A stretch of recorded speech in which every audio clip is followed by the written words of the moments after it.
இது மாதிரி எங்கள் ஊரில் இப்போ தாங்க பஸ் டைம் நடக்குது, நீங்களே பாருங்கள். மக்களே, இன்றைக்கி எங்கே போகிறோம்னா, நம்ம திண்டுக்கல் முஜிப் பிரியாணியில் வந்து மொய் விருந்து நடத்துகிறாங்க.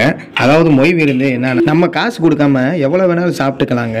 அதாவது வந்து சிக்கனு, பீடா, சாப்பாடு, இந்த மாதிரி எல்லா இதுவுமே என்ன வேணால் சாப்பிட்டுக்கலாம்.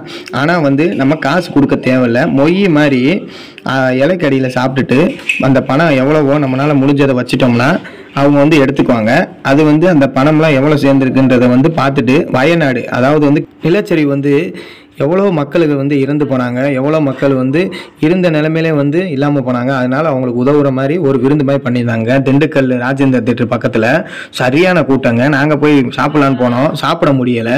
அதுக்கப்புறம் போயிட்டு மொய் வச்சுட்டு கொஞ்ச நேரம் அங்கே ஸ்பெண்ட் பண்ணிவிட்டு நின்று பார்த்துட்டு சரியான கூட்டங்க. அங்கிட்டு இங்கிட்டுமா காரு, அங்கிட்டு இங்கிட்டுமா பைக்குமா, கூட்டம் சரியான கூட்டங்க. அப்படி இருந்துச்சு. உங்களில் வீடியோ பார்க்குறவங்கள உங்கள் ஊரில் இந்த மாதிரி வந்து பண்ணியிருக்காங்களா, நீங்கள் இந்த மாதிரி பண்ணதை பார்த்துருக்கீங்களா, எங்கன்றதை கமெண்ட்ல சொல்லுங்கள். நம்ம சேனல் சப்ஸ்கிரைப் பண்ணி